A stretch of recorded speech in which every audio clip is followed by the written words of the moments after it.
Saudara-saudaraku, ini serius. Di saat banyak gereja semakin sibuk dengan bisnis rohani, di saat perpuluhan lebih sering dikhotbahkan daripada keselamatan dalam Kristus, di saat itu juga, saudara-saudara kita di Papua sedang menghadapi arus pengislaman yang begitu gencar. Coba saudara lihat pertumbuhan umat Kristen di beberapa tempat beberapa waktu ini. Menurut Dinas Kependudukan dan Catatan Sipil yang dikelola oleh Bilangan Research Center, jelas terjadi penurunan jumlah umat Kristen. Pertanyaannya, apakah kita sedang kehilangan arah? Apakah gereja-gereja yang dulu berdiri untuk memberitakan Injil kini lebih peduli pada keuntungan? Hari ini, kita akan melihat dan menanggapi pernyataan tegas dari Ibu Sofiatul yang mengkritik fenomena ini. Apakah dia benar? Apakah kita sebagai umat Kristen berani bercermin dan bertindak sebelum terlambat? Jangan kemana-mana, karena ini adalah pembahasan yang tidak boleh kita abaikan. Dan sebelum kita mulai, dukung terus channel ini dengan like, komen, bagikan, dan subscribe. Tekan lonceng notifikasinya supaya kamu tidak ketinggalan video penting lainnya. Mari kita simak diskusi Sofia Al-Hayat berikut ini.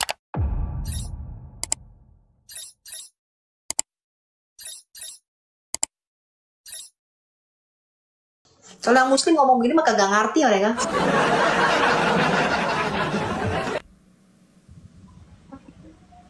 Silakan Pak Erikson, open cam Pak.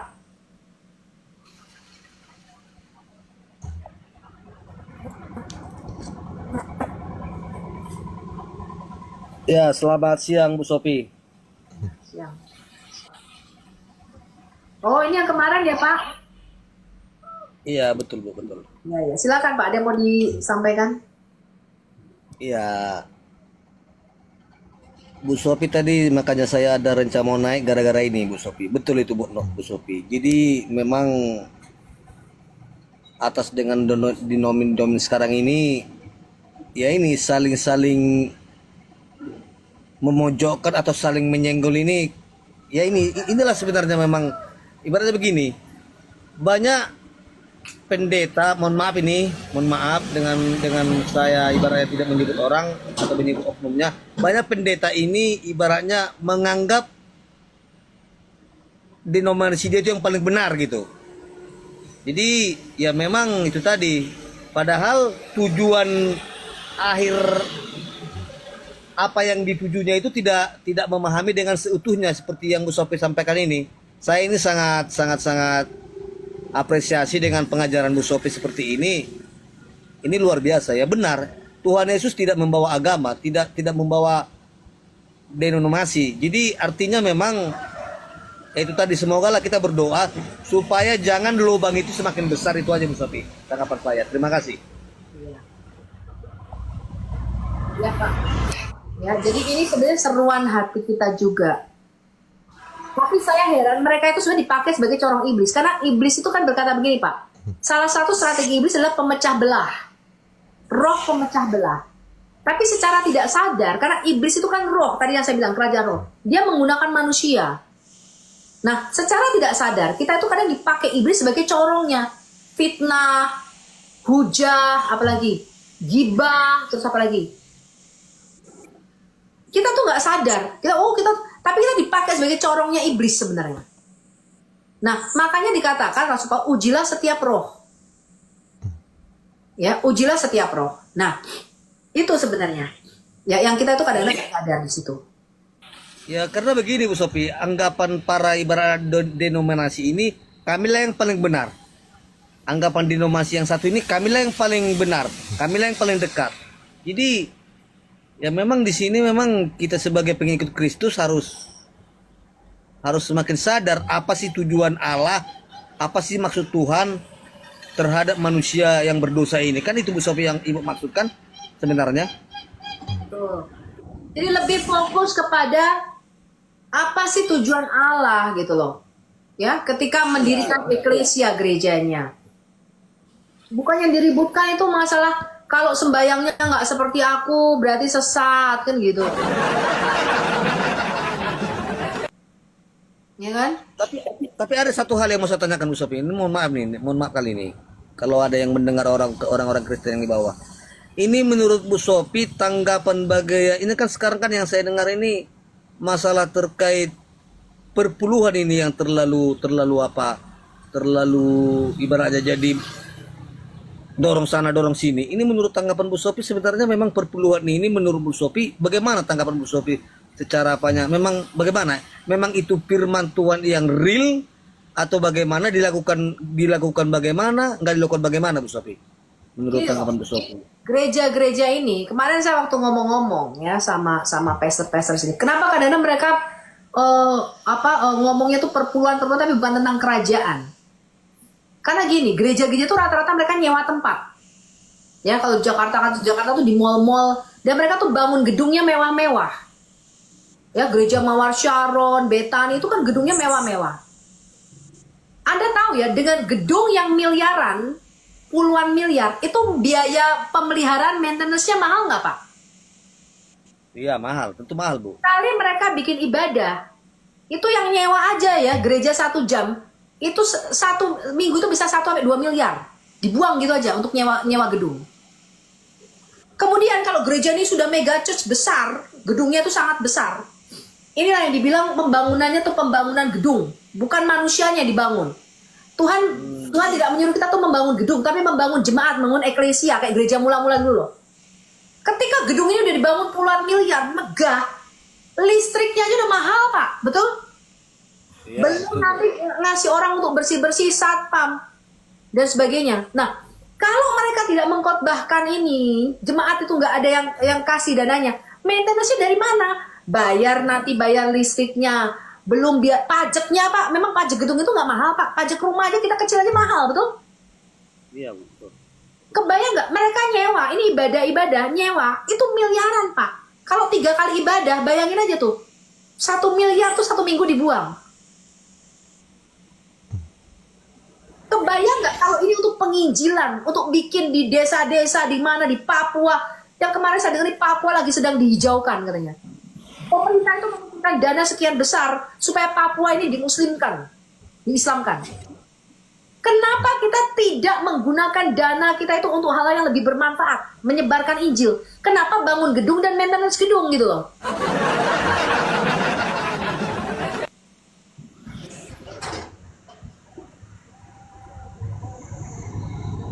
Ini pahit sih, pahit. Saya mendengarnya juga, oh my goodness. Tapi ini fakta, ini kenyataan. Karena mereka udah terlanjur, Pak. Gereja tuh bangun gedung yang besar-besar, Pak, mewah-mewah, betul? Artinya berarti menurut Bu Sophie ini kalau saya tanggap, mohon maaf nih. Berarti Bu Sophie mengatakan nggak perlu tempat ibadah itu terlalu mewah gitu, Bu Sophie, menurut tanggapan itu. Betul. Karena Tuhan itu memerintahkan kita itu untuk menyebar, untuk membuat kantong-kantong koloni-koloni kerajaan surga. Bukan berarti terus kita harus beribadah kayak misalnya yang di desa-desa itu kan banyak juga gereja-gereja yang tempatnya udah mau roboh. Betul nggak, Pak? Iya, betul. Bukan dari kayu, atapnya udah mau roboh. Ya, kenapa mereka gitu loh? Iya. Bukan berarti juga kita harus bergereja di tempat yang udah temboknya bocor atau bukan. Tetapi bukan itu tujuan utama kita. Tujuan utama kita adalah bagaimana Anda membangun jemaat ini. Karena gedung-gedung itu nanti akan dimusnahkan di langit yang baru dan bumi yang baru. Kita nggak akan lagi ada di gedung-gedung gereja yang mewah itu, Pak. Yang dibangun adalah manusia roh kita.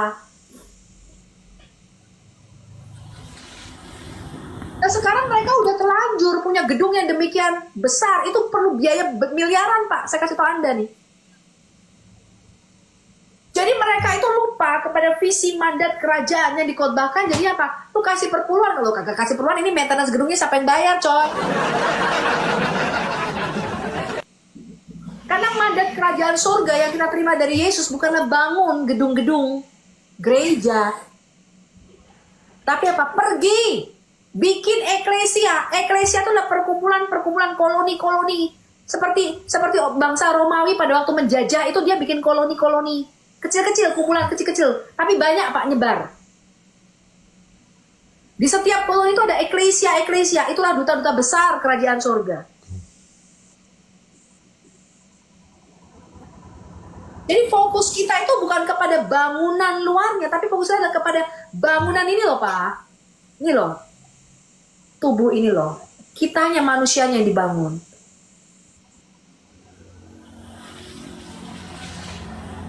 Coba bayangin Pak, bait suci Salomo itu yang di Yerusalem, itu dibangun dengan biaya kalau di-convert rupiah sekarang tuh triliunan. Emasnya tuh 6.000 sekian talenta emas. Itu kalau dikiloin sekarang tuh kira-kira berapa triliun. Bayangin bait suci Salomo tuh dindingnya itu dilapis emas Pak. Sehingga pada waktu diruntuhkan tahun 70 Masehi pada zaman Jenderal Titus, itu emasnya tuh dicongkelin. Kenapa? Karena dilapis emas semua tuh Pak, mewah. Sisanya mana Pak? Ada sisanya nggak tuh bangunan Salomo yang mewah megah itu? Diruntuhkan kembali, diruntuhkan semua ya. Runtuh semua. Tuhan membiarkan itu runtuh kan? Karena bukan itu yang Tuhan mau.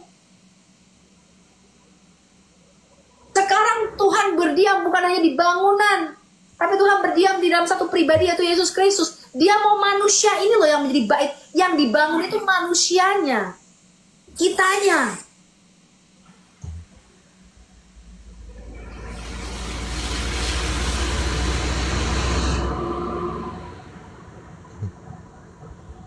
Jadi fokus kita bukan ke gedungnya, tapi manusianya.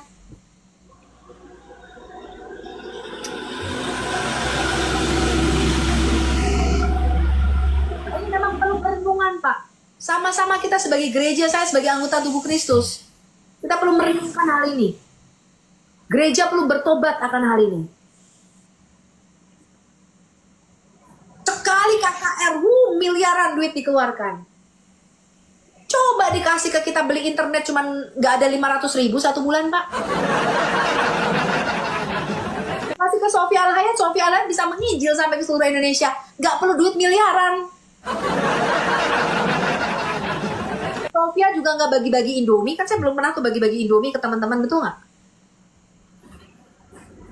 Bang Edis, satu kali dia penginjilan, tadi berapa? 18.000 orang mendengarkan. Apakah perlu uang miliaran seperti ada KKR di lapangan-lapangan besar? Hello.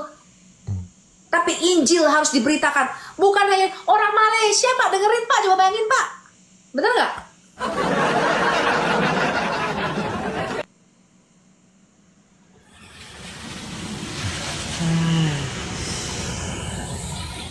Ada di Indonesia yang mendengarkan penjelasannya sampai Amerika, sampai Washington DC, sampai New York, sampai Taiwan, sampai Hong Kong, sampai Belanda, sampai Eropa, sampai Jerman. Ikut dengerin saya.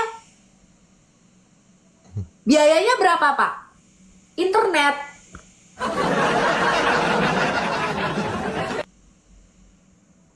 Sama paling kasih sedikit lah kopi-kopi gitu kan. Karena kalau orang ngantuk gimana nggak ada kopi-kopi. Anda bayangkan sekali KKR di lapangan, itu duit minimal 3 miliar keluar. Hasilnya ada nggak? Bisakah ketika kita mengundang muslim mereka tanya jawab? Di dalam hati mereka tetap, Allah orang kafir, lu mah tetap Tuhan lu 3. Itu nggak Pak? Orang muslim datang KKR nih, dalam hati pikir apa? Yang penting gue datang dapat Indomie, dapat piring. Dapat gula, dapat beras, dapat minyak. Tetap aja orang Kristen tuh hanya 3 kafir mah itu. Tapi bayangkan, ketika saya, Bang Edis dan teman-teman kita tanya jawab, kita bukakan mindsetnya Islam nih loh, kita bacain loh ayat Alkitab. Bisa nggak ada KKR di lapangan bacain ayat Alkitab satu-satu kayak saya gini? Ya kagak bisa coy.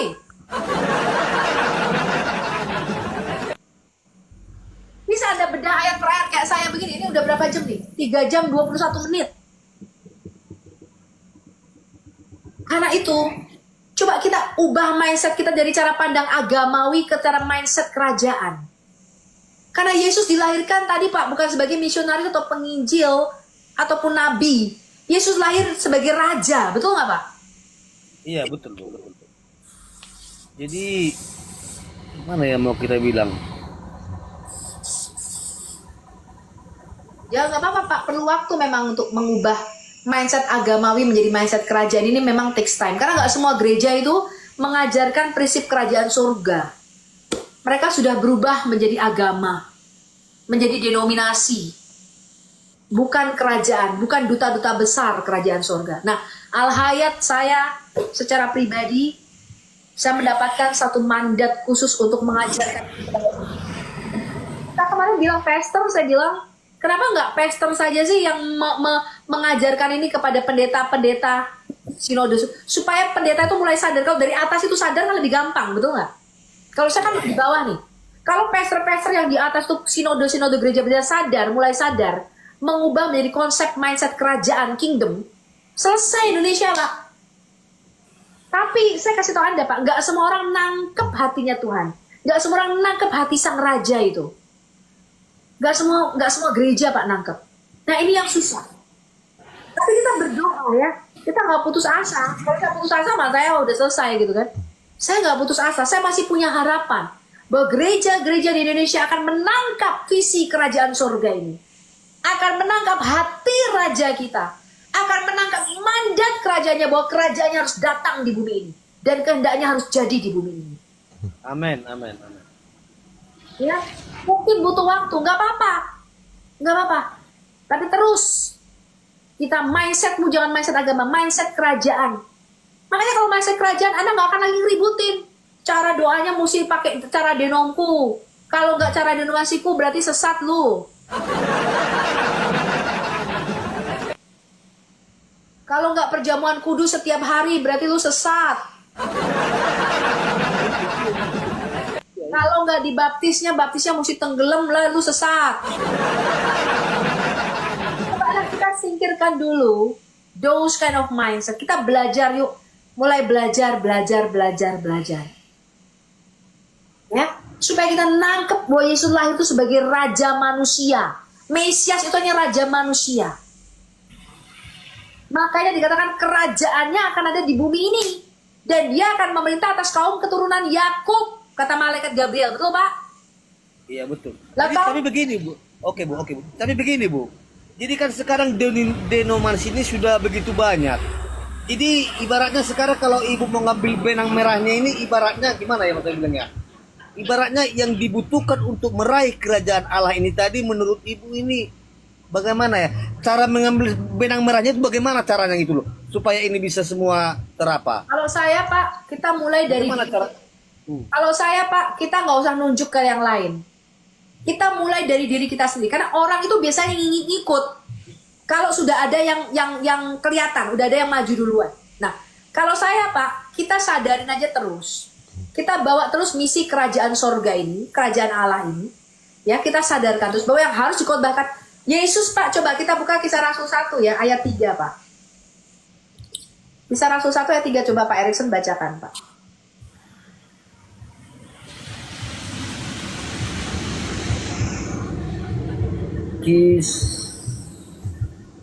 Kisah Rasul pasal yang pertama, ayat yang ketiga. Kisah Rasul yang pertama, ayat 3. Oke. Kepada mereka ia menunjukkan dirinya setelah penderitaannya selesai. Dan dengan banyak tanda ia membuktikan bahwa ia hidup. Sebab selama 40 hari ia berulang-ulang menampakkan diri dan berbicara kepada mereka tentang kerajaan Allah. Oke, stop. Yesus ini udah bangkit nih, Pak. Ya. Ya, dia mati dan bangkit. Lalu dia menampakkan diri kepada para muridnya, para saksi matanya. 40 hari berturut-turut sebelum dia naik ke surga. Ya, 40 hari berturut-turut sebelum dia naik ke surga. Dia menampakkan diri. Dengan banyak tanda ia membuktikan. Itu maksudnya dengan overwhelming evidence. Artinya dengan bukti-bukti yang tidak terbantahkan bahwa dia hidup. Karena bagi orang Yahudi, Pak, kalau dikatakan ada orang mati yang hidup, itu harus hidup pakai tubuhnya ini loh. Kalau cuma roh itu namanya hantu, Pak. Itu namanya penampakan. Makanya Thomas bilang begini, Pak. Kalau aku tidak mencucukkan jariku ke lubang paku di tangannya, aku nggak percaya kalau dia bangkit. Karena kalau cuman sekelil itu berarti kamu kayak ngeliat hantunya Yesus, ngerti nggak sih, Pak? Nah, jadi kalau orang mati dan bangkit di dalam pandangan orang Yahudi, itu harus punya tubuh. Maka Yesus berkata kepada Thomas, apa? Lihat Thomas, ini loh, lubang paku di tanganku ini loh, dan di lambungku, kata Yesus. Baru Thomas percaya, betul Pak? Oh bener-bener bangkit. Karena terus Yesus bilang Pak, kalau hantu, kata Yesus, itu nggak ada daging dan tulang. Mereka tidak melihat penampaanku. Bener-bener aku bangkit nih loh, aku punya tubuh, katanya nih loh. Masih lubang paku di tanganku, dan di lambungku ini masih ada. Itu kata Yesus. Nah, dikatakan begini Pak, artinya dengan bukti-bukti yang tidak terbantahkan, itu maksudnya. Ya, overwhelming evidences. Lalu, perhatikan ini Pak, kata Rasul Lukas. Sebab selama 40 hari, Yesus berulang-ulang menampakkan diri dan berbicara kepada para rasulnya. Cuma satu Pak khotbahnya. Bukan tentang perpuluhan, bukan tentang baptisan. Yesus memastikan murid-muridnya para rasul tahu dengan pasti misi dia datang ke bumi adalah kerajaan Allah. Betul Pak?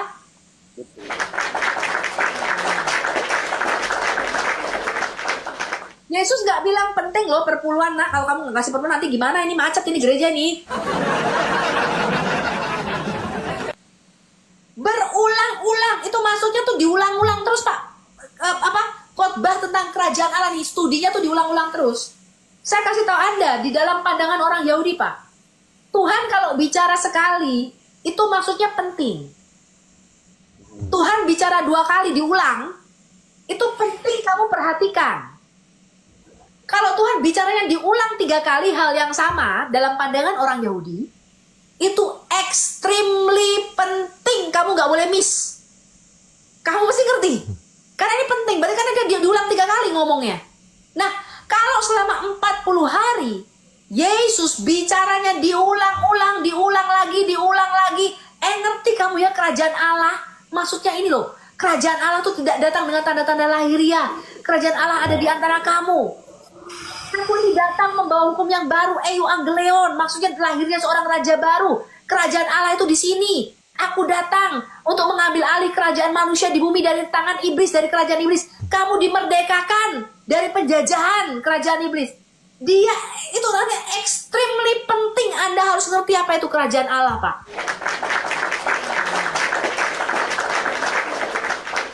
Ini nggak boleh miss. Karena itu Yesus berkata begini, Pak. Barang siapa mendengar firman tentang kerajaan Allah dan tidak mengerti, dia pikir tadi loh, dia masuk surga, hayalannya orang tuh masuk surga. Maka apapun yang ada pada dia diambil sama iblis. Ini kalau nggak percaya nih ayatnya nih. Ya. Barang siapa mendengar ya, firman tentang kerajaan Allah dan tidak mengerti ini ya. Ini penting, nggak boleh miss loh Pak pengajaran kerajaan ini. Nih. Matius 13 ayat 19. Kepada setiap orang. Coba Bapak bacakan deh Matius 13 ayat 19. Bapak baca deh. Matius 13. Inilah firman Tuhan.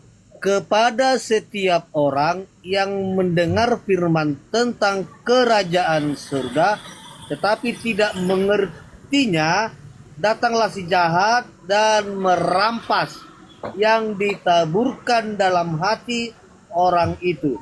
Itulah benih yang ditabur di pinggir jalan. Lihat tuh.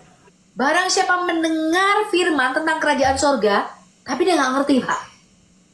Maka iblis akan mengambil, betul Pak? Iya. Mesti deh, Pak. Karena itu ini penting sekali bagi tubuh Kristus. Ya. Nah, kerajaan surga itu bukan suatu tempat. Di dalam Lukas 8 ayat 10, Yesus berkata begini, kepadamu, kepada para rasulnya, diberi karunia untuk mengetahui rahasia kerajaan Allah. Tetapi kepada orang-orang lain, hal itu diberitakan dalam perumpamaan, supaya sekalipun memandang mereka tidak melihat, dan sekalipun mendengar mereka tidak mengerti.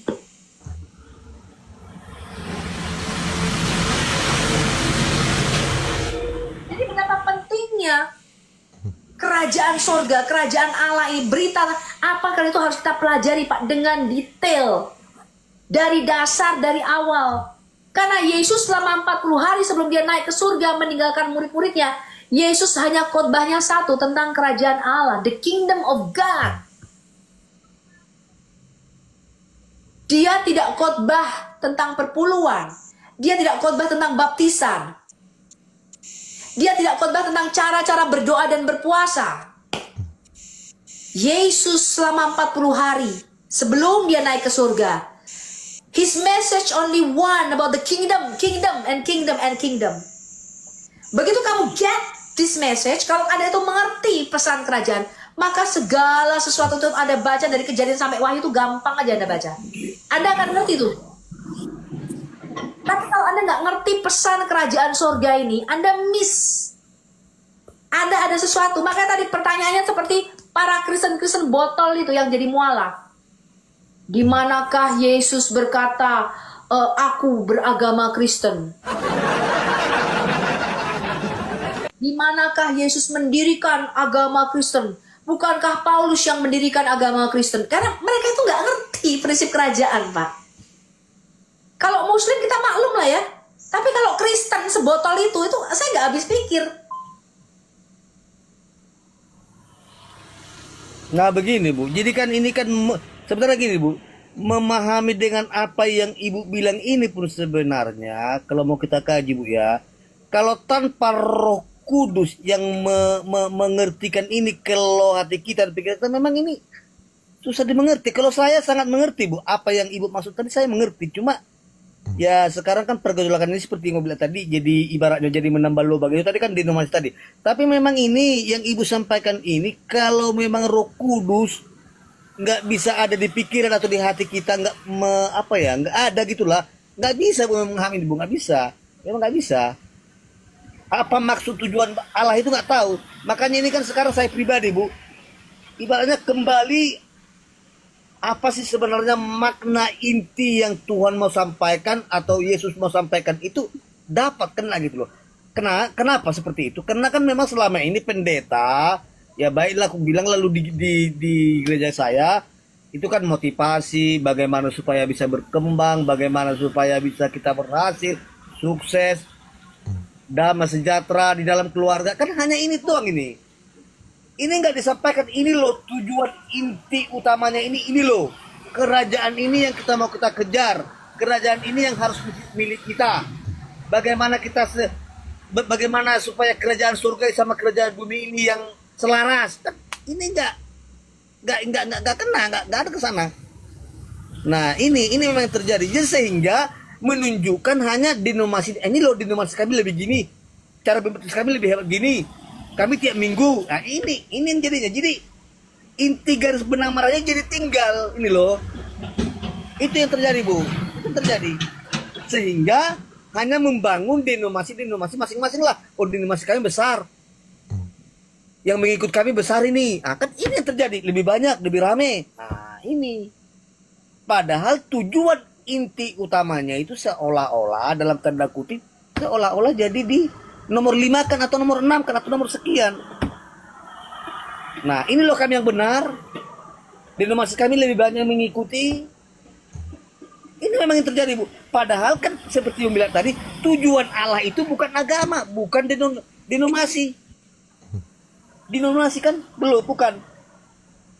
Ini yang jadi maksud saya tadi, bagaimanalah kita ini cara, gimana ya maksud saya bilangnya, mengambil benang merahnya ini supaya jangan ini bagaimana gitu. Ya itu Pak, makanya tadi saya mengajarkan membaca Alkitab dari awal. Makanya tadi Kejadian 1 ayat 26, tujuan penciptaan Adam di dunia itu sangat penting, yaitu berkuasa di bumi. Nah, tujuan ketika Allah menetapkan tujuan penciptaan ini nggak berubah. Ini loh, seperti saya tadi kemarin ngomong sama Pak Erikson. Tujuan pencipta remote ini itu bukan untuk bertelepon, betul Pak? Sekali dia menetapkan tujuan penciptaan, maka tujuan penciptaan ini nggak berubah. Demikian juga Allah kita. Nah ini tuh nggak dipaham-pahami Pak, mengubah cara mindset orang Kristen dari menjadi ciptaan baru, ya, mengambil alih posisi Adam sebagai raja, imam, dan Tuhan di bumi. Itu aja nggak mudah, karena mindsetnya orang itu adalah mau selamat ikut Yesus masuk surga, betul nggak Pak? Untuk mengubah itu aja, saya aja perlu waktu Pak, saya sendiri itu loh Pak. Perlu waktu tuh Pak, merendahkan hati saya, mengosongkan gelas saya, mau belajar. Ketika saya mempelajari ini, saya juga mempertanyakan tadi, Tuhan bagaimana dengan Yohanes pasal 14? Di rumah Bapakku banyak tempat tinggal. Padahal pendeta-pendeta mengatakan tujuan kita ke rumah Bapa. Kan kalau meninggal kan kembali ke rumah Bapa. Lah berarti rumahnya udah siap dibangun di sono kan gitu. Betul nggak? Padahal maksudnya itu balik ke rumah Bapak telah kembali ada yang berdosa lagi, telah kembali lagi kepada awalnya. Itu kan itu maksudnya sebenarnya. Taman Firdaus. Ini roh kita menunggu di dunia orang mati sementara. Nah, sekarang kita pikirkan Bapak itu kan Allah. Masa ada Bapak kita punya rumah? Allah itu kan roh, betul nggak Pak? Iya betul. Jadi dikatakan begini di Mazmur 139. Kemanakah aku dapat pergi menjauhi rohmu Tuhan? Ketika Salomo mau bikin rumah, Tuhan bilang ini, rumah apakah yang akan kau bangun untukku? Langit adalah tahtaku, bumi adalah tumpuan kakiku. Lah kok kita bisa berpikir rumah Bapak itu fisik begitu loh. Allah itu roh, bagaimana mungkin dia punya rumah dari tembok, dari bangunan istana. Dia roh Pak, dia di mana-mana. Nah, Berarti kalau mau diartikan, berarti rumah itu berarti artinya kalau mau dipengertikan itu sebenarnya bukan bentuk rumah fisik, tapi rumah itu berarti udah sama dengan dia satu apa kan itu maksudnya Bunga itu kan? Di mana ada Allah, di mana di situ ada kita kan, itulah kerajaan kita. Ya. Jadi kita pikir Bapak itu agen properti gitu loh Pak. Makanya ada gereja tuh yang, makanya saya mengatakan kan, karena ini salah pengajaran. Ada gereja tuh yang membuat kapling sendiri di surga. Bilang, gerejaku udah punya kapling di surga. Kalau di luar gerejaku nanti kamu nggak masuk surga. Karena udah di kapling. Loh ini Bapak nggak percaya Pak. Gereja di Meksiko. Ini Bapak scroll aja di TikTok itu. Saya baru lihat di TikTok. Salah satu gereja di Meksiko itu menjual tanah kapling surga. 1 meternya $100 Pak. Udah keliru, semua udah sesat jadinya Bu ya. Sesat jadinya kalau gitu. Ya sesat kan.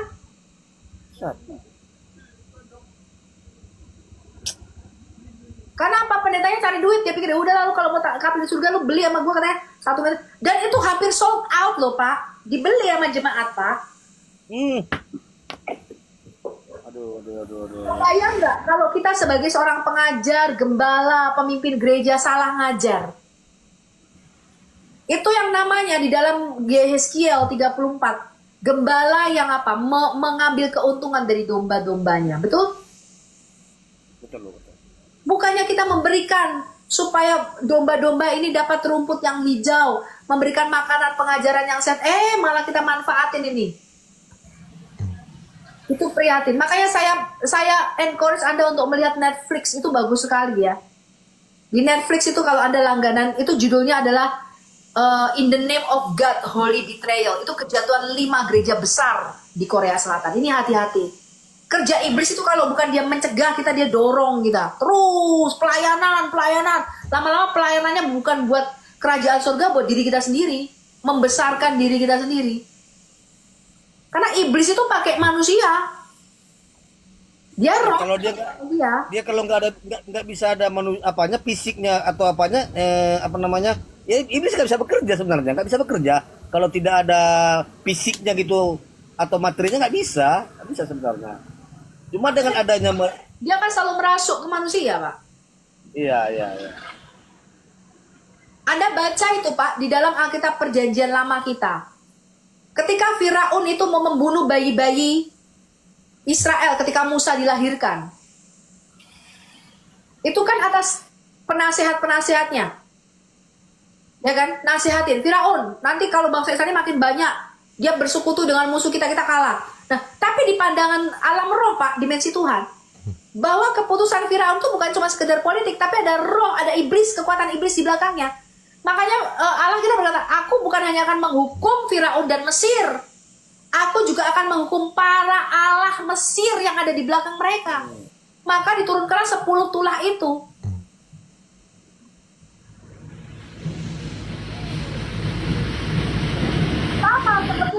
Yesus lahir.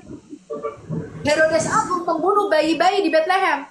Anda baca Wahyu pasal 12. Penglihatan Rasul Yohanes. Ketika Mesias mau dilahirkan, ketika Yesus mau dilahirkan, dikatakan ada naga besar merah padam. Itu yang terjadi di alam roh. Kenapa? Iblis itu menggunakan manusia. Dia menggunakan Firaun, dia menggunakan Herodes Agung. Sama metodenya sekarang juga dia tetap pakai manusia. Dia pakai nabi-nabi palsu, pengajar-pengajar yang palsu, yang sesat, gembala-gembala palsu. Metodenya nggak berubah iblis.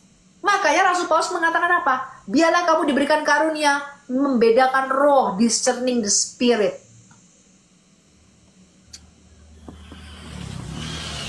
Betul. Kita menginjili muslim. Betul kita menyampaikan kabar baik kepada saudara-saudara muslim. Tapi jangan sampai gereja sendiri kehilangan. Betul? Iya Pak, iya Bu, iya betul. Kalau gereja terus, tuh lalu orang-orang muslim yang masuk ke gereja cuma pelengok ditanyai, orang sih juga nggak ngerti kok. Betul nggak? Betul Bu, betul. Jadi ya, tapi sebenarnya gini Bu Sophie, menurut saya pun untuk dengan perkembangan teknologi sekarang ini semakin meluas dan semakin dekat amat sekali, sebenarnya banyak juga yang jadi terpahami. Contohnya salah satu saya Bu, contohnya saya salah satunya. Setelah saya mendengar pengajaran Bu Sophie sama Pak Erben, yang saya favoritkan ini yang dua ini, Pak Ibu sama Pak Erben, memang apa yang tertulis di Alkitab itu memang itu apa adanya, nggak ada memang kemana-mana, memang cuma itu tadi. Jadi gimana saya bilang ya, persis yang kayak Ibu bilang juga, ya manusia itu juga yang dibuat iblis untuk sebagai batu sandungan bagaimana kabar pemberitaan kerajaan ini supaya jadi melenceng. Memang iya juga, cuma ya banyak berdoa lah kita. Kalau saya pribadi Bu, ya tapi Ibu jangan sombong. Dengan pengajaran Ibu saya terberkati. Terberkat, saya terberkat. Saya nggak boleh. 2 tahun itu saya Pak Erben, Ibu saya ikutin. Dari Bahkan pengajaran. maaf. Sebentar Bu. Saya pertama-tama mengapakan Ibu mendengar pengajaran Ibu di TikTok, baik di apa? Sempat saya lo agak seminggu agak bingung loh Bu. Ini bagaimana dengan yang saya pahami? Ini mohon maaf saya sebut di dominasinya di GPDI. Saya pahami bagaimana. Bahkan Bu biar tahu Ibu apa Ibu sampaikan, biar Ibu tahu, sama pendeta saya tanya. Iya betul begitu seperti itu. Kembali saya tanya. Jadi kenapa Pak pendeta ini nggak disampaikan selama ini? Nah, apa jawabannya? Itu nanti ada waktu-waktu tertentu yang disebut namanya pendalaman Alkitab. Kira-kira begitu kalau alasan Pak Pendeta ini. Ya tapi Pak Pendeta, kok malah saya dapat dari luar ini? Ya bagus. Cuma apa dibilangnya? Cuma awas. Pengajaran sesat pun di situ banyak katanya. Kalau iman kamu nggak kuat, nggak kamu pahami, kamu pun hati-hati katanya. Ya betul. Makanya saya nggak mau di luar. Pak Erben, Ibu, baru siapa satu lagi itu? Ada 3 lah. Itu yang saya masukin. Kalau yang lain memang kita kayak Wanes, memang sesat kita dibikinnya. Kacau kita dibikin Bu, kacau. Jadi memang ya itu tadi. Roh itu tadi kalau nggak roh kebenaran memang ada yang di dalam pribadi kita pun mau sesat. Kenapa? Makanya kalau saya pribadi Bu, mohon maaf ini saya bukan merasa saya udah paling benar enggak. Saya udah bangun pagi itu terima kasih Tuhan Yesus, terima kasih Roh Kudus. Kalau tidak memang kita apa daya, kita memang udah terikat, udah jatuh ke kerjaan apa tadi? Sesat tadi, ke kerjaan iblis tadi. Ditawan kita seolah-olah kita dicengkram. Jangan bergerak. Bagaimanapun caranya tetap. Apa caranya? Tetap. Sama itu. Yesus saja lahir ke dunia ini, Herodes apa sebab keberatan kan? Mau dibunuh. Ya memang ya gimana lagi, tapi ya itu kita tetap bertahan. Siapa yang bertahan di ujung, nah dia yang dapat upah. Tidak bertahan, kebinasaan telah menanti. Karena memang yang kita apa sekarang ini bukan kelaparan, bukan pedang, bukan penyesatan. Ini yang kita lawan sekarang. Kalau saya berpikir Bu, saya ambil benang merah. penyesatan kita hati-hati. Ya, Zaman Pak, sekarang. di TikTok ini kenapa saya juga ada di TikTok dengan pertimbangan Pak Erben dan teman-teman lainnya ya. Karena pengajarannya makin ngawur, ada banyak. Ya, Iya. Yesus adalah Allah Bapa mati. Waduh, itu kan membingungkan jemaat. Nah, bayangin Pak, kalau kita tidak mengimbangi pemberitaan-pemberitaan ini, termasuk tuduhan-tuduhan Muslim, Yesus kan cuma utusan. Bayangin, kalau kita tidak mengimbangi hal ini, lalu Anda itu tidak tercerahkan, nggak mendapat pengajar dari pengajar-pengajar yang benar, apa jadinya gereja? Iya. Iya kan? Itulah makanya saya dan Bang Edis, teman-teman lainnya berapi-api berkata apa? Bang Edis contohnya dia berkata apa? Kebayang nggak kalau Donditan, si ini orang-orang musim mulutnya dibiarkan keluar-keluar. Oh Yesus kan cuma utusan, dia mengutip Yohanes 17 ayat 3. Inilah hidup yang benar, mengenal engkau satu-satunya Allah yang benar. Dan Yesus, kalau kita tidak bicara meluruskan ini, bagaimana orang Kristen termakan? Apalagi orang Kristen tuh jarang-jarang baca Alkitab. Cuma pergi ke gereja seminggu sekali dengerin pendetanya khotbah. Gak ngerti arti kata Tuhan dan Allah aja mereka gak ngerti. Betul gak Pak? Iya, betul. Bahkan ada Bu, satu orang Kristen saya tanya, begini Bu, saya tanya sama dia. Menurutmu, kalau sudah orang ke gereja 3 kali, dalam 1 minggu itu ke gereja 3 kali, pendetanya pendeta senior, dia memberi perpuluhan besar, menurutmu iblis takut nggak? Aku bilang. Ada pernah saya tanya ini Bu, yang terkenal. Ya takutlah, berarti kan sudah, waduh, ini kan udah lemah ini. Katanya kalau udah 3 kali gereja dalam 1 minggu, rajin begini, buat perpuluhan, iblis sudah takut. Bah. Betul, makanya kemarin ada bapak-bapak naik ke komalnya siapa ya, kalau saya nggak salah, adalah satu komal, dia bilang begini, saya ini rajin memberikan perpuluhan. Ketika saya suatu saat butuh 5.000 US dollar, dia tinggal di Amerika katanya, 5.000 US dollar, pendeta nggak kasih, dia pikir perpuluhan ini arisan Pak. Dia pikir begini loh, tiap bulan dia udah nyetor, waktu dia butuh dia mau narik. Mindsetnya ini nggak bener, ngerti nggak? Itu bicara antara raja dengan raja. Makanya Abraham sebagai seorang raja memberikan perpuluhan kepada Melkisedek. Itu bicara, makanya Yesus bilang begini nih, ketika dipelihara, boleh nggak kami membayar pajak kepada Kaisar? Yesus kan pernah ditanya begitu, betul? Iya, betul. Lalu Yesus bilang, perlihatkan pada aku koin, mana koinnya? Lalu Yesus berkata, gambar dan tulisan siapakah ini?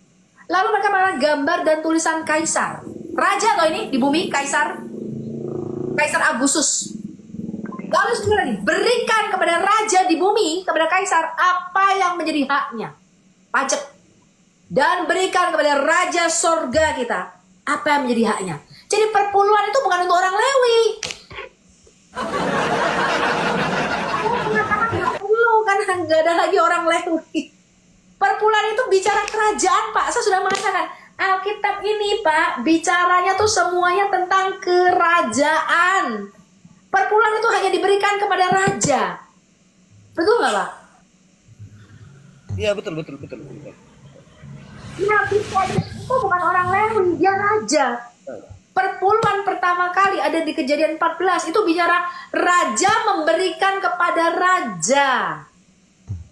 Maka ya di dalam prinsip kerajaan surga nih Pak, apa itu perpuluhan? Saya kasih tahu Anda. Ini di Miles Monroe nih, dia bilang begini. Ketika Ratu Sheba datang kepada Salomo, itu raja datang menghadap raja. Itu nggak boleh dengan tangan kosong. Ketika Ratu Sheba datang menghadap Raja Salomo, dia datang bawa persembahan begitu banyak. Tapi lihat, apakah Ratu Sheba pulang dengan tangan kosong? Dikatakan Raja Salomo memberikan jauh lebih banyak daripada apa yang Ratu Sheba berikan. Karena prinsip raja itu begini Pak, yang memberi lebih banyak tuh jauh lebih kaya, lebih mulia gitu loh Pak. Tuhan ngomong begini kan, beri takaran yang digoncangkan dan ditumpahkan, maka apa yang kamu beri itu akan dicurahkan kembali ke dalam ribaanmu, digoncangkan dan ditumpahkan keluar, betul? Jadi Allah kita, Yesus raja besar kita itu nggak mungkin ketika kita memberi, karena memberi kita dengan motivasi benar, bukan dengan mindset arisan. Arisan kebanyakan jemaat mindsetnya arisan ini. Gue tiap bulan udah ditagih nih perpuluhan nih, tanggal berapa ya gue kasih perpuluhan. Nanti waktu gue butuh duit, gue bisa tarik nih perpuluhan. Makanya dia mengalami, saya kecewa, saya tidak lagi pergi ke gereja walaupun saya percaya Yesus. Kenapa? Karena dia melakukan ritual tanpa pengertian yang benar. Gerejanya di Amerika, di New York, dia orang New York. Seolah-olah jadi rutinitas Bu ya, rutinitas atau ya. Dia nggak ngerti perpuluhan tuh bicara kerajaan dengan kerajaan, raja dengan raja, persembahan raja seorang raja, gitu, ya. Oke, begitu Pak Arisan, kita ganti ya. Terima kasih Bu Sophie, pengajarannya itu sangat luar biasa. Terus Bu Sophie, saya doakan Bu Sophie sehat, panjang umur, bisa terus mengembangkan bagaimana kerajaan Allah ini tersebar semua seluruh dunia ini. Saya itu percaya banyak yang mendoakan Ibu supaya makin sehat, makin menambah hikmat ya. Makasih Bu ya. Makasih, puji Tuhan. Shalom.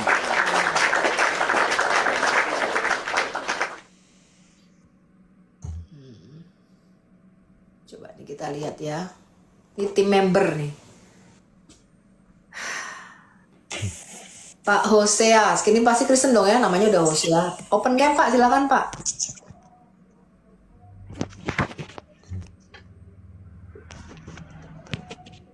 Ya, shalom Bu Sophie. Bapak Kristen? Ya, jelas dong. Saya adalah mantan murid Bu Sophie di batch 3, Bu. Saya sudah lama ngikuti Bu Sophie. Jadi saya merasa sangat-sangat dibekali dengan pemahaman-pemahaman mengenai doktrin kerajaan yang Ibu Sophie sampaikan berkali-kali. Dan melalui ini saya ingin menyampaikan satu ini Bu, pernyataan bahwa pengajaran-pengajaran semacam ini saya setuju kalau Bu Sophie itu setiap hari untuk menyampaikan atau mengajar. Ya, daripada kita habis waktu untuk ya ada kalanya lah kita mungkin bisa sparring partner lah dengan RT sebelah. Tapi kalau menurut hemat saya itu jauh lebih bermanfaat dan efektif bila pengajaran-pengajaran ini itu disampaikan setiap hari. Karena begini, kemarin saya baru mengikuti sidang raya, ya. Juga dapat salam Bu dari Pak Robin Hadi Abraham. Kemarin saya sempat ngomong-ngomong sama beliau. Ibu Sophie kan seringkali menyebut nama beliau. Beliau juga terkesan juga pandangan beliau bahwa bagus apologet sekarang itu bagus-bagus. Jadi mereka menjangkau jiwa-jiwa melalui cara mereka seperti itu. Nah, yang menarik di sini Bu, kemarin itu disampaikan bahwa gereja itu menarik sekaligus juga memprihatinkan. Jadi apa yang disampaikan melalui sidang itu dari semacam polling. Dari bilangan Research Center itu dikatakan bahwa generasi milenial dan generasi Z itu sudah tidak tertarik lagi dengan pengajaran-pengajaran gereja. Ya mungkin karena maraknya pengajaran-pengajaran tentang teologi kemakmuran dan sebagainya, tentang berkat, tentang apalah sebagainya itu. Tetapi pengajaran-pengajaran yang seperti Ibu Sophie sampaikan ini hampir bahkan jarang tidak disampaikan melalui mimbar-mimbar gereja. Satu mungkin karena kebanyakan itu berupa motivasi dan juga tentang moral, penyampaian khotbah yang tentang moral, motivasi seperti itu. Tetapi pengajaran-pengajaran seperti itu bahkan jarang kalau menurut saya. Nah, makanya di sini saya berusaha untuk meneruskan ya dengan cara saya akan follow kan, saya mengikuti setiap Bu Sophie Live itu. Saya kemudian bagikan ya melalui grup di gereja itu. Jadi dengan harapan supaya generasi muda, karena melalui apa yang disampaikan kemarin itu melalui sidang raya itu, bahwa hamba Tuhan yang unggul dan sehat itu harus bisa menghasilkan generasi-generasi penerus. Minimal jarak usia antara gembala senior dengan penerusnya itu 20 tahun. Jadi jangan gembalanya itu 70 tahun, generasi penerusnya itu 65 tahun, itu nggak sehat. Yang sehat itu harus berjarak 20 tahun, dikatakan seperti itu. Nah, oleh karena itu sasaran gereja saat ini adalah mengkader generasi-generasi muda untuk menjadi pilar-pilar gereja, menjadi pilar-pilar dalam pelayanan gereja. Nah, oleh karena itu yang menjadi keprihatinan dari polling yang ada itu adalah ternyata generasi milenial dan Gen Z ini kurang tertarik dengan pengajaran-pengajaran atau apa yang disampaikan melalui khotbah-khotbah seperti itu. Nah, ini tentu menjadi keprihatinan bersama, kita bersama. Nah, oleh karena itu saya berusaha untuk menyampaikan atau ikut berbagi gitu ya tentang pengajaran-pengajaran terutama dari Bu Sofi ya, yang kita juga harus artinya jangan sembarangan untuk men-share apa yang ada di TikTok itu, jangan sembarangan ya, asal kayaknya menarik seperti itu jangan, tetapi kita juga harus pilah-pilah ya, karena seperti kita ketahui bahwa pengajaran-pengajaran sesat seperti Jesus Only, Oneness dan sebagainya itu sudah marak sedemikian rupa. Nah, saya juga sempat ngetes gitu ya dengan seorang teman, ini dia majelis dari denominasi lain. Saya tanya, kalau menurutmu besok kalau orang Kristen mati itu kemana? Jawabannya ke surga. Surga itu surga di mana? Surga tempat Bapak berada. Saya ngomong gitu. Iya. Nah, kemudian saya luruskan, Bu, bahwa menurut apa yang saya ketahui itu seperti ini, bahwa kita itu besok bukan ke surganya Bapak, karena itu alam roh itu kita tidak bisa menjangkau. Saya katakan seperti itu. Jadi kita itu besok di Yerusalem baru yang turun dari surga, langit yang baru dan bumi yang baru, saya katakan seperti itu. Nah, ini ya, hal-hal semacam ini juga saya berusaha untuk sampaikan melalui komsel-komsel yang ada. Kebetulan saya dipercaya untuk menjadi gembala komsel. Jadi pengajaran-pengajaran tentang Tuhan, tentang Trinitas, tentang kata Allah itu sebisa mungkin, sedapat mungkin sesuai kemampuan apa yang saya serap dari Ibu Sofi dan teman-teman yang lain seperti Pak Erben, Bang Edis dan sebagainya itu saya sampaikan. Nah, demikian juga pengajaran-pengajaran seperti live ini itu saya sharekan terus di grup umum di gereja yang ada, dengan harapan supaya semakin banyak orang yang melihat dan menyaksikan dan mendengar pengajaran-pengajaran yang Ibu sampaikan. Seperti itu, Bu. Iya. Iya. Ya, tepuk tangan ya. Itu ya, salam juga buat Pak Ruby Abraham ya. Kayaknya ini salah satu ketua sinode yang belum ketemu saya nih. Kalau yang lain kayaknya lumayan sudah ketemu saya. Iya. Ya, karena ketua kemarin 2 hari sulit-sulit gampang. Tapi saya tunggu di Amerika kalau Pastor Rudy mau ketemu saya, ya saya Bang Edis dan teman-teman di sini kami ketemu dengan. Iya, nanti kalau ketemu lagi saya sampaikan Bu. Kemarin 2 hari kita sidang raya di Salatiga. Ya, kalau Pak Rudy Adian saya tunggu banget. Kenapa? Karena kami sebenarnya pengen supaya penginjilan atau apel jadi meluas. Kalau ketua sinodenya kan wah sudah luar biasa, betul nggak? Iya, betul. Kalau dari ketua-ketua sinode ini sudah beberapa bertemu dengan saya, artinya sudah ini jangkauannya lebih luas dan Injil Kerajaan Surga ini harus diberitakan, ya. Makanya tadi mungkin dari Pak Hosea mengikuti saya dari awal ya, bahwa kita jangan lagi ribut lah sesama denom atau sesama ini, tapi kita bawa ini loh yang Tuhan mau itu adalah membangun kolonia Kerajaan Surga, di mana setiap kolonia itu eklesianya. Nah, betul. Ini yang harus kita ini. Jadi prinsip mindset kerajaan surga. Jadi jangan pakai prinsip agamawi lagi. Kita pakai prinsip kita pakai kacamata kerajaan. Ya, karena Yesus itu lahir sebagai raja, Pak, bukan sebagai ketua sinode gitu ya. Setuju banget, Bu. Raja kita kan Yesus. Jadi kita adalah mengeksekusi kehendak raja surga kita di bumi ini. Iya. Nah, ini memang tidak gampang, saya tahu. Tapi kalau pendeta-pendeta, ketua-ketuanya sudah mulai yang gede-gede ini udah mulai sadar, tidak lagi membangun gedung-gedung yang mewah, tapi mulai membangun eklesia, kolonia kerajaan sorga, maka ini mah luar biasa.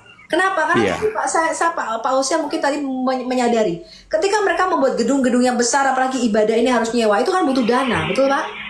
Betul. Bagaimana sempat memberitakan kerajaan, Pak, yang disiarin ya pasti perpuluhan. Kenapa? Lah bayar gedungnya dari mana, Pak?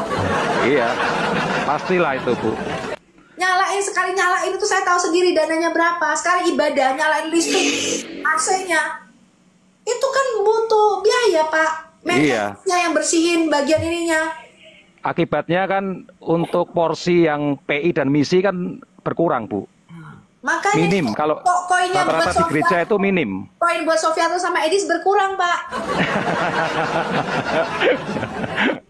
Canda, kata Superboy kan canda. Iya, Bu. But anyway, saya tunggu ya. Kalau bisa sih mungkin tahun-tahun inilah. Karena ini sudah beberapa ketemu saya dan datang minggu besok juga kita ada meeting lumayan besar di Amerika sini. Minggu depan kita akan ke East Coast untuk meeting dengan hamba Tuhan. Saya tunggu Pak Ruby Adriana. Beliau ada akunnya kok, Bu. Di TikTok ada akunnya kok beliau. Mungkin Ibu bisa ngikuti. Ada. Boleh, sering juga menyampaikan renungan-renungan singkat. Adi Abraham gitu aja nanti ketik, nanti bisa Ibu DM. Ada kok, akun TikToknya ada. Baik, nanti bisa kontak ke saya Pak. Jadi bisa kita jemput nanti di airport ya. Ya gitu aja Bu Sofi. Nitip ikan asin kalau ke sini. Orang-orang sini kemarin ada pete, bayangin petenya kecil-kecil tuh. Pete dari Indonesia. Oh kalau di daerah saya banyak Bu pete Bu, di pedesaan Bu. Saya kan tinggal di kecamatan di pedesaan ini. Amerika nggak kenal pete, maka pete makanan mewah Pak. Iya. Iya. Ada lagi yang mau disampaikan Pak Osian? Nanti coba kita berharap ini kan. Ya saya masih nunggu ini Bu, masih nunggu ini apa yang Ibu Sofi buat ini apa namanya? Website. Website ya betul. Ya, hopefully ya, semoga. Iya. Jadi. Saya juga sempat menyayangkan sih waktu kemarin batch 3 itu harus terhenti, bukan terhenti karena Ibu Sofi kan mundur ya. Dari batch 3 saya juga sayangkan itu. Saya juga ikut mundur Bu karena saya apa ya isinya ya kayak gitulah Ibu Sofi tahulah. Ya, memang internal agak susah karena orang-orang ini ternyata ruwet. Iya. Bisa nggak usah ya, lah, ya. Tapi ini gitu. Saya juga baru tahu kemarin gitu, ya. Tapi kita memang nanti kita sedang bikin sesuatu yang baru, ya.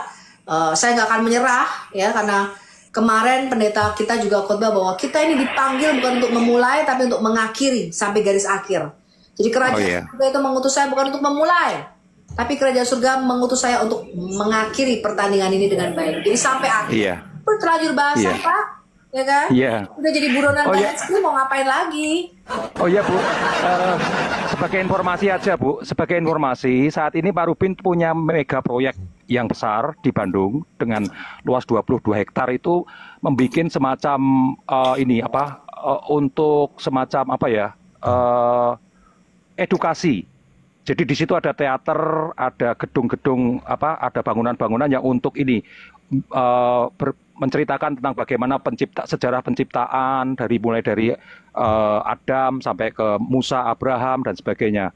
Itu besar, proyeknya besar Bu, Mega Church di boleh dong bikin satu kecil di Amerika buat apologet. Kasih sedikit, centilin sedikit nih kerikil emasnya, bantu proyek. Iya. Jadi itu bagus untuk edukasi Bu, untuk anak-anak juga segala bagus itu. Jadi kita dikasih pengajaran tentang sejarah penciptaan bagaimana, kemudian tentang bangsa Israel yang harus keluar dari Mesir. Di situ ada dioramanya seperti itu. Ada bioskopnya juga yang memberikan edukasi. 22 hektar di Bandung Bu. Iya. Sini nggak perlu 22 hektar Pak. Cukup kira-kira mungkin 1000 meter aja Pak. Nggak banyak 1000 meter aja di sini. Nanti kalau ketemu sendiri sama Pak Rubin lah, Ibu bisa minta. Ya saya rasa gitu aja Bu. Terima kasih. Saya sudah dinaikkan. God bless you ya Bu. Maju terus Bu. Sama-sama. Saudara-saudaraku, apa yang disampaikan Ibu Sofiatul memang patut kita renungkan. Ada gereja yang lebih sibuk membahas perpuluhan daripada memberitakan Injil. Ada yang lebih fokus membangun bisnis rohani daripada membangun jemaat dalam iman yang sejati. Tapi mari kita tanyakan, apakah ini gambaran seluruh gereja? Tentu tidak, masih banyak gereja yang setia memberitakan Kristus, yang mengutamakan keselamatan jiwa daripada keuntungan materi.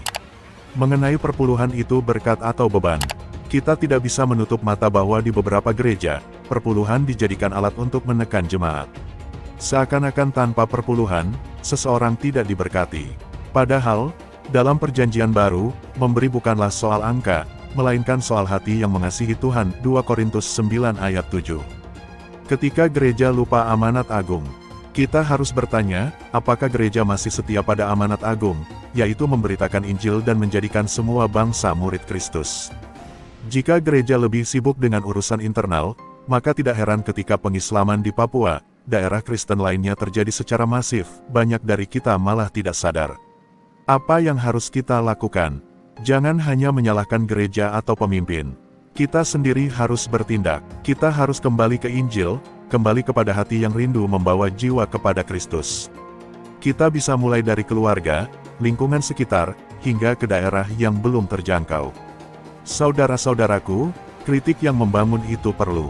Tapi lebih dari itu, kita juga harus bergerak. Jangan biarkan gereja kehilangan panggilannya. Jangan sampai kita terlalu sibuk membahas uang, sementara jiwa-jiwa di luar sana sedang mencari kebenaran. Ini bukan waktunya diam. Jika kamu setuju, bantu sebarkan video ini. Mari kita bangun kesadaran bersama. Jangan lupa like, komen, dan subscribe supaya semakin banyak orang yang tercerahkan oleh kebenaran Injil. Tuhan Yesus memberkati. Salam murid Kristus.